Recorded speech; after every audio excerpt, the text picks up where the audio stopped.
Hey everybody, it's me, Angel Benton, and it is time for another edition of Angel Sudsy Recap, where we delve into the world of daytime television and we do a few reality shows on the side for now. And one of those daytime TV shows that we're doing is The Bold and the Beautiful, or as my friends in Italy know it, just beautiful.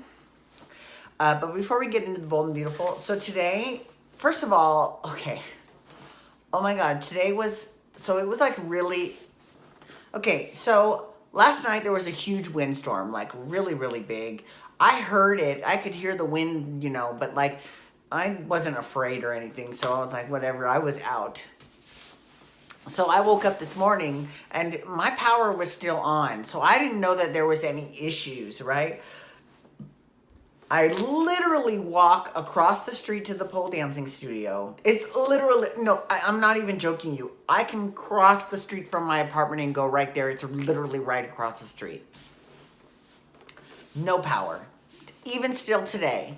And today's Sunday. I do 2 hours on Sunday, and it was rough because there was no power. Now the teacher and the instructor, Kevin, was able to use his phone, and he put it in a vase kind of to get a more of an echoey sound. So it was pretty clever. I give him major props for that. And I give him props for trying to teach class because, I'm already a sweaty person normally. So I pretty much have to bathe in chalk before I go to class so that I don't sweat too much in the summertime. But that's with air on in the room.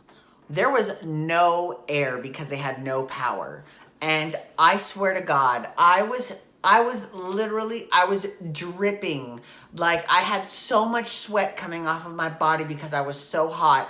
It was like dancing in an oil slick. It was awful. It was horrible. I felt so bad because it really did reach a point where I couldn't land a single trick even if I wanted to. It would be just like, okay, wow, all right. And it was frustrating because Kevin's a really good teacher and I wanted to learn some tricks from Kevin. But after class, Kevin and I kind of were spitballing some ideas about certain moves. So that was kind of cool. So I know if anyone can do it, he can. So, and also Danny, she could do it probably too. So we'll find out. But anyways, so then I get home and I watch this video on YouTube, and it's a video about, okay, so if you remember, this was like when I first started doing Sudsy recaps, like episode like 1 through 100 or something. I did one for The Amazing Race, and Joey and Megan were one of my favorite teams, right? Because I thought Joey was hot. So Joey's actually a really big, prolific YouTuber. He's been YouTubing for quite some time. And he did this show. Okay, this is what... So the only reason I'm bringing this up because I'm like, what? He did this show today, or he released this show, I don't know, where he basically had his first gay kiss, because he's a gay. His first gay kiss come on, and they discussed, why Joey ended up being a dick to him and he apologized and all that, whatever, right? But this is, and that part's all fine. That's all great. That was wonderful, whatever, right? And it's nice that they're still friends enough that they could do that. Because they're both in other relationships, so whatever, that's great. The thing that I was like, really? Is that they were both of them. It's not just Joey. Joey and this other guy were both having issues remembering shit that was from 6 years ago. First of all, I'm like, that is nothing. I can remember shit from 30 years ago. Now, granted, Joey can't because he's probably not even 30 years old yet. So, that's okay. But I'm just saying, if I can remember... I remember seeing Xanadu at age 6 and being like, oh my God, I need to be Olivia Newton-John. Like, I need to sing. I need to act. I need to dance. I need to roller skate. I was like, bitch, I need to be her. She's amazing. She's incredible. I remember everything about that. I remember the theater we went to. I could give you details. And that was when I was 6. So that was like 38 years ago. So I'm telling you. So the fact that it was 6 years ago and they're like, did that happen? I don't know. Now, John, my friend John Diaz, he would probably be a little bit the same. But he's good at remembering places. Not places, but like he remembers certain events. He just doesn't remember details like names, faces, things that actually happened at those events, So I guess it is possible, but it was just really killing me that they were just trying really hard to figure out what happened in those really, it was 6 years. I mean, okay. Then again, I didn't have my first drink until I was 40, so I'm just saying. All right, so let's move on to the Bold and the Beautiful. So this past week on the Bold and the Beautiful, okay, so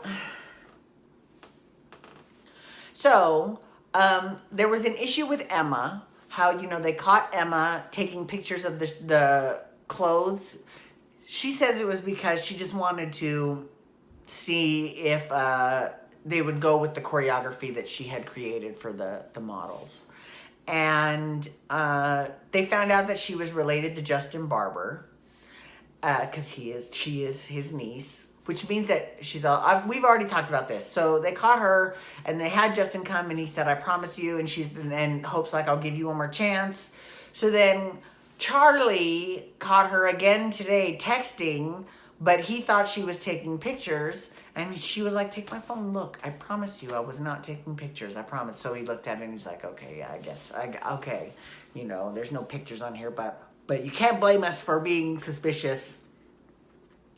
And then Hope is at the Hope for the Future meeting, and she tells Maya, who is Forrester's lead model. Now, this whole lead model bullshit is kind of bullshit, I'm sorry. But, I don't know any fashion houses that have a lead model. And if they do have a lead model, I don't know if that lead model gets office space or comes into the office every single day. And even if they did... No, I don't know any. I mean, they might be married to someone in the company, but I don't know any that are, I just, that whole is just ridiculous. But it did set up for Hope telling Maya, I'm trying to go for, basically she said she's too old. Basically she was like, I'm going for a young demographic and I want to just change it up with new people. So I don't have you scheduled for a fitting. And she's like,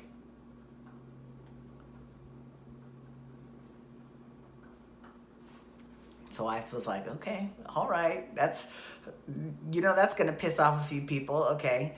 So, Emma and Maya and Xander were all venting about Hope. And I was going to say Ingo. Thorne. He's so cute as Ingo. Oh, you know what? That reminds me. So, remember how on the last Sudsy recap for Eastsiders, I was telling you how I've never seen a straight man wear overalls ever? I take that back. There was one time, I think it was and this will tell you what a fierce bitch I am, okay, when it comes to my memory. Because I remember there was one time in 1994 that I saw Ingo Rademacher and his girlfriend. He had just come off the boat from Australia. He was fresh off the boat.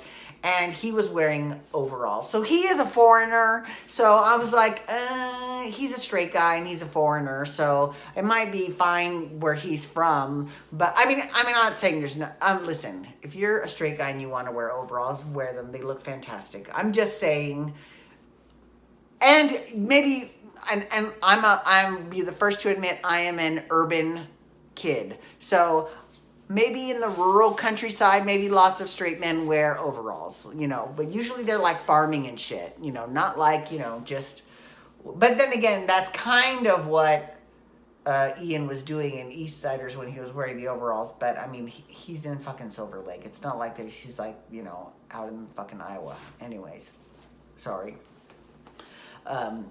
So Thorne walks in on them and he notices that they're venting about Hope. And Liam debuts the website for Hope for the Future that he's been working on. Okay, let's be real. I have a little bit of a web design background myself, so I see, well, not design, but I have been a webmaster before, for quite a few years. And the website that he has for Hope for the Future, it's pretty fucking basic. It's really basic. So I was like, if it's going to require so much of his time that he takes time away from his wife and his child, it better be looking fierce. Here's the best part, though. apart from all of that, so Wyatt, you know, is dating Sally Spectra now, which I fucking love because I love me some Courtney Hope. I think she's fucking great as Sally Spectra. I'm glad that they found a job for her anywhere, whether it's back on Bold and Beautiful or if she was playing Summer on Young and the Restless, which she's not. But either way, I would be all in because I think she's a great actress. So, so I was gonna call her Summer. So Sally gets a job at Forrester because Wyatt asked Eric, and Eric's like, my stepson asked me, and she is a talented designer. So Hope, I want you to just find a place for her on Hope for the Future. So she's like, that's fine. And then so they bring Sally into the room, and they're like, you know, Sally, you know, you're here because of Wyatt, and we hope that you treat Wyatt well. And this was what I loved, is she threw a very, very subtle dig. It's called shade. She threw some shade at Hope. She was like, how could anyone be mean to Wyatt? I was like, ooh, get it, bitch. Get it.